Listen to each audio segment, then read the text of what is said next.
All right, it is Wednesday, hump day, and I'm here with Sara Haines. It's April 29th. How are you, Sara? Happy hump day, Brian. Happy hump day, Sara Haines.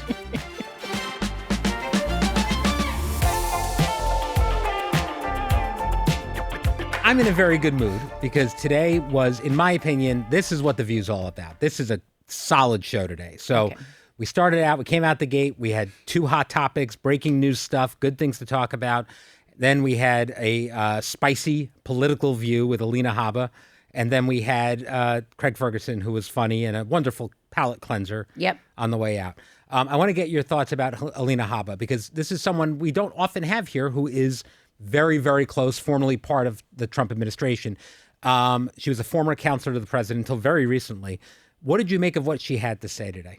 I'm so grateful she came, because there are so many people we invite that are Republicans or specifically more MAGA Trump supporters. Members of the cabinet, members of the administration, So I commend her for being here. I think she's in a tough position because she is a Trump loyalist.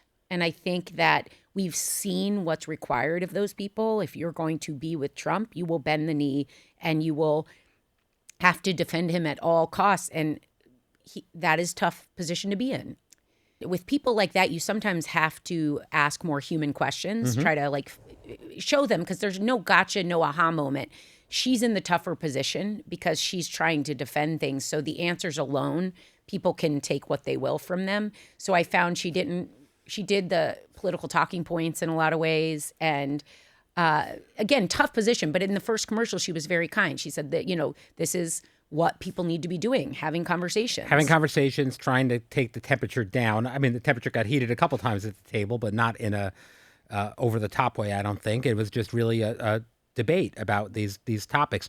And I think it is important because, when we have things like this James Comey story that happened yesterday, most of the people at our table had similar feelings about it, that this was not something, and it almost to the point where they had trouble understanding how anybody could look at this differently. Yes. And in those moments, I think it's helpful to have somebody who comes on and says, I do look at this differently, and here's why. You don't have to agree with them, but to understand it a little bit. Part of me did think to myself, man, she, waking up to that news story, knowing you're coming on The View and having to defend, that's got to be a tough thing to do. Well, and more than anything right now, because anyone that's defending Trump, you're kind of conceding, okay, you're with him, you believe in him. There were people that believed in him. There were people that voted for him, and they are not getting what they voted for. And so to see an indictment, by the way, I think it was a 3-page indictment, so not a lot to cover there, but to see that right now while we're in the throes of the Iran war, not knowing how we're going to get out, all the conversations are around, whether do we have an exit plan, this, that. People can't afford gas. It's higher than it's been since 2022. Although she tried to fight the big, beautiful bill, it's hard to defend Donald Trump and what he's doing and not, again, hear the complaints and the people that are suffering, that can't pay their bills, that don't have health care, that don't, there's just so many things right now that you're up against the realities of life and you're trying to kind of bend it into a pretzel. And she was trying very hard to do that. She defended the indictment of Comey, saying that he absolutely knew what 8647 meant, and that it was meant as a threat to the president of the United States, wishing him harm. What did you make of that? How do we know what anyone believes that's close to him? Because there's no nuance in their worldview. And I say that because, good example, I know when someone comes to the table and starts to defend this stuff, there's a lot of easy things to go after that Donald Trump has done. What about this? What about that? I think the way to actually have a conversation with someone like this is to go on the obvious grievances of things like immigration. He said this thing, and he promised everyone was on board. And then, but you see what's happened. There's no way to defend that. Right. She, in fact, her answer, although it got interrupted again, was she was trying to go back to getting ahead of crime, which in itself, her answer would be saying, she started to say she actually used the word, they're illegal. They're undocumented. So I get what she means by there's a civil crime there. It's not a criminal crime. But the problem there is that you're dodging the dangerous part. Right. And it was about dangerous and criminals. Who was not a Trump voter. No. no matter what the internet says. Yeah. The people that watched that clip that did not watch the segment. Correct. Yes. Correct. But you are someone who believed in the need to revamp some of the immigration process. I'm an independent because I don't fit into a box. Right. I absolutely believe that we have a broken system.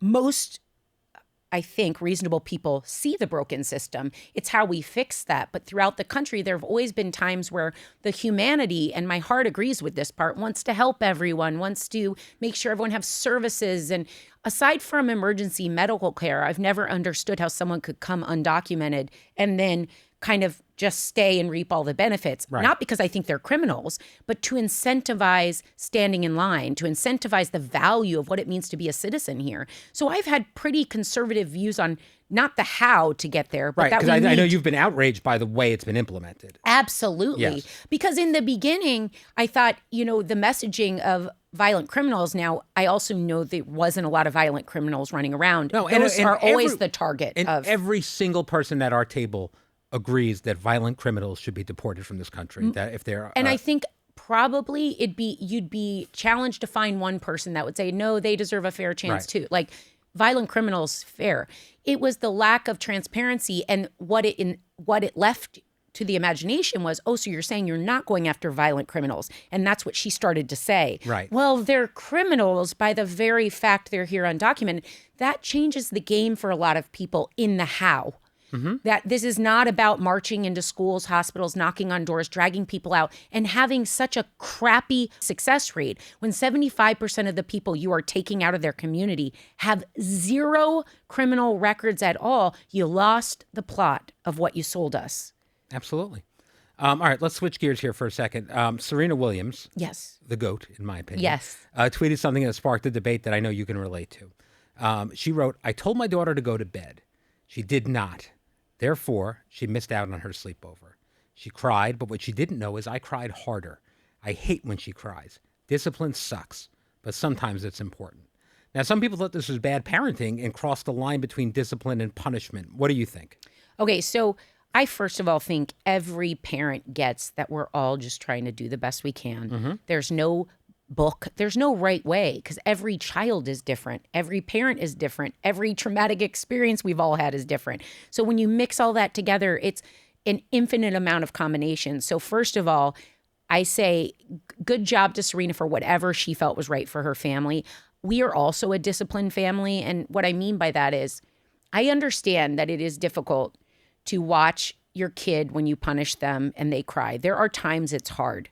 There are times it's very easy because some of what you're getting back from them is like, oh, hell no. And that's what we run into a lot. So we have things like Alec recently we've had 1,000 examples. Bedtime's a nightmare, but we had a morning this week when Max was trying to get out the door and he wrote me right away and said, we're going to need consequences, specifically for Alec. Consequence culture, as Sonny would say. Yes. But this week is game 6 for the Knicks, and Yes. a bunch of his friends are getting together. And Max and I said to him outright, you're not going. Oh, You are not going. And you know what it is it hurts when you're doing it, and it can feel harsh because I think, one, people looking from the outside don't understand the patterns or the child or the parent. But when there's repetitive behavior, there's a part of you that hates to do it and it's hard to do it. But the other part is I will not raise a little that goes out into this world. Like our main goal as parents is kind, hardworking children. That does not mean their results have to be great. It doesn't mean they have to show us any gold medals or grades or anything else. It's that you worked your butt off and that you were a good person. Those are our two things. So when they start to treat us in the home in certain ways, we have to draw the boundary of what's acceptable, because whatever they are comfortable enough to do in our house, they could dance into outside of our house. And we are supposed to be turning out all the lessons we've learned. I lived in a family that had consequences, discipline, we're grounded, all the things. If you are engaging in unacceptable behavior over and over and over again, you will be punished and it will suck. Yeah, I was grounded from 14 to 17 or 18, more or less. I mean, You deserve that, though, Brian. You changed grades on report cards. I did. No, you made up horoscopes that Yes. people like me believe the stars were speaking to them. And That was in college. Yeah, but it was Brian Teta. Yeah. Again, should have been grounded, but your parents didn't have Right. jurisdiction at that point. I agree with the consistency part of it for sure. I think like that. Now, my wife and I were on the same page for most things, but Heather, in the moment, definitely like jumps quicker to complete outrage and what bothers me is she will announce a punishment that I know she will not stick to. Yeah, that's and dangerous. That's the problem. Like, your phone is gone forever. Yep. I'm like, problematic. I'm fine with that, but do it. It's got to actually be gone forever now, and it's not going to be gone forever. Well, and that's both where know we've that. slipped up. That's why I commend Serena for giving it it's only going to take one missed slumber party for her to not miss more slumber parties. That will be a real impact. Yes. But Game 6, I have to stop you here now. This is a big deal because as a Knicks fan, Game 6s don't come around that often. Nope. So this is my point for there. So we have a certain bedtime routine, and it's at a certain time. It's typically 8 o'clock. We don't go to bed at that time, but at 8 o'clock, I start the routine. Let's get up. Kitchen's closed. We're brushing our teeth. Because kids, right at bedtime are like, I'm hungry. Yeah, and the stalling is ridiculous. The stalling's ridiculous. So at 8 o'clock, so there's a concrete time, I start the routine that can last well over an hour. Mm-hmm. So even though if it sounds early, just give me a minute here. So we go up. It's going to take you chasing someone down. Like, Sandra, did you hear me? Yes, Mama. Okay, what are you doing? We do the rounding up. That is just to get them upstairs, get them ready, and then get them in a calm space. I prefer reading. So we usually have books. If there is a game, there were moments over and over and over again in this season and last basketball season where I gave Alec a pass with Max's, we agreed, and said, okay, Alec, you get to stay up. He did not take that as the privilege that it was and made those nights worse. And then as of late in the last 2 weeks, he's been the problem at bedtime. And I said, why would you think in a gazillion years you'd get any privilege right. when you do this over and over again? And my friend Emily taught me this. She has 5 kids. She said, it's a leash. Imagine a dog on a leash. We tell our kids, you get a longer leash, the more we trust you. As we don't trust you, we pull that leash in. Alec is on a very tight leash right now. Right. So no Game 6. Will he get to watch Game 6 at home? Yeah, I don't mind mainly because we're going to have it on. Right. But you have to find the thing they want. And that's a lot. It's often the play dates and socializing, the amount of times they come home, I want a play date. And what we say is you repeat, no, you're not getting that play date. And this is why. And so we were always aligned on the repeating of why you're not getting it. And to the point, they're like, I know, you already said that, Mama. And I'm like, then let that sink in. Ooh. Yeah. Wow, disciplined Sarah's a whole different person. Disciplined Sarah, that's why I call Max and I both bad cop, bad cop. But the problem is, I definitely know we're guilty of the Heather Teta. Like when you're mad and you say, you're not getting treats for the rest of the week. That's exactly what and then that's Wednesday what drives me hits. crazy. Exactly. Well, because it's a bad, you are undoing it. But I also, my heart goes out to the Heather Tetas and myself and every tired parent that eventually one forgets they said it, Right. is finally like, please just do whatever you have to do. Right. So we all But mess if you say up. cancel the sleepover, cancel the sleepover. No, you definitely have to Yeah. stick by it. Right. So exactly. Game 6 is Wow. All right. So I'm betting all my money on the Knicks in some kind of miracle game that he holds over your head for the rest of your life. Okay. All right. All right. Another topic. The New York Times released a list of the 30 greatest living American songwriters, and I heard the list made you remember something or some story you have that I don't have access to. So tell me. Oh, yes. I thank God you just prefaced that properly because I was about to go off on another rant. But so there was a Christmas party when I was at NBC, and Meredith Vieira was the host of the Today Show, and Yes. I was at the Today Show, and she'd throw this generous, beautiful, amazing Christmas party. I was at this Christmas party with it was all my friends, producers. She invited everyone. So we were like PAs and, So I'm going to the bathroom, or I'm going to get another drink, and I'm walking through the hallway, and I see someone, and I have this habit when I see someone I know of hugging, interacting, giving him the respect of, I know who you are, and then trying to remember, was this like, oh shoot, did we work together? Was that college? So I hug my friend, and we start talking. I'm like, I haven't seen you in a while. And she's like, no. And she and her friend are kind of standing there, and me and my friend Eric are standing there. And I'm like, oh my God, how have you been? Because I thought, I can't figure it out. So what am I going to do? one more minute of conversation, and I'm like, okay, well, enjoy the party. And we start to walk away. My friend Eric Jackson turns and he goes, you do know that was Carole King, right?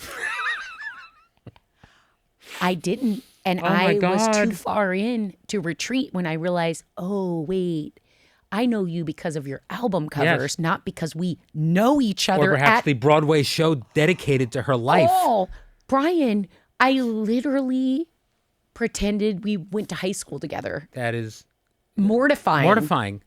And so from that point on, my family also, there's an age gap. Am I wrong about this? I didn't really think it was high school, but okay. I did think it was probably, I was like, was this a producer? Because having been a page, you work around all these production people. Sure. I thought, oh, publicist, because I kept thinking of all the people you see repeatedly. But as my brain ticked off, couldn't be that, it never got to really Carole King. But about the time I realized something was off, I was in too deep. So you have to finish it. Oh, my God. Yeah, you cannot pivot there. That's embarrassing. The whole thing's embarrassing. But that year at Christmas, my sister got those. Remember when Starbucks used to have the musician cards at checkout you could take? She traced from my bedroom in my parents' room all the way down to the Christmas tree with Carole King. And it became a joke in my family. Do you ask CK what she thinks? And I'm like, gosh. oh, this is just. That's awful. It's awful. It's so Sarah, but. I have kind of face blindness when I'm not in the building or not working. And I think I see celebrities out in real life that aren't celebrities. And my wife makes fun of me all the time. I'll be like, hey, isn't that? She's like, no, it's never that person. It's never that person. And one time I was at a party with Jason Sudeikis and thought he was Ed Helms. And I love Jason Sudeikis. I love Jason Sudeikis. I know him. That's not like you. No, it's not like me at all. I had a couple drinks. I would have been more worried about it was like 3 o'clock in the morning, and it was after the Tonys. So I have a harder, as you witnessed from my Carole King story, thinking I know people that are celebrities, but I think they're my, Yes, like when you sang to Dolly Parton. No, that was an accident as well. I went for a very quick laugh and then realized what I had just done. Yes, okay. That's just delayed comprehension. Right. No, but I often think I know people. Oh my God, isn't that so-and-so? Someone I went to college with. Didn't that happen with Lisa Vanderpump last week? Okay. I knew who she was. Okay. She just didn't know me back, which is fine. But we had once at the White House Correspondents' Dinner, I held her dog. We sat. It was Alyssa and I. I never even told Alyssa this story, actually. But we all hung out. I didn't think she'd remember me. And usually I'm cognizant of that. But she was here in the building. I see her. And it's like, oh, my God, Lisa. I hug her husband, did the hugs. But her face, I wish Carole King had done this to me because I could have aborted sooner. But she was looking at me like. Are you a security risk? Quizzical, and what? Why are you here? I am fine with it. It happens a lot. All right. Well, that's okay. And then she was on the show. She was on the show. And she said to the producer, who is this very sweet blonde? Yes. And she goes, oh, well, she is one of the hosts of She's one of the hosts of The View. You'll be talking to her again. It's awful. It's awful. All right. Well, on that note, thank you for joining me today, Sara Haines. Thank you, B. Tomorrow, I'll be back with Anna Navarro. We've got a live show tomorrow. That'll be great. And it'll be exciting. So keep coming back. Yay. Yay. Aren't you excited? It's Wednesday. It's hump day. Happy hump day to all those humpers that celebrate.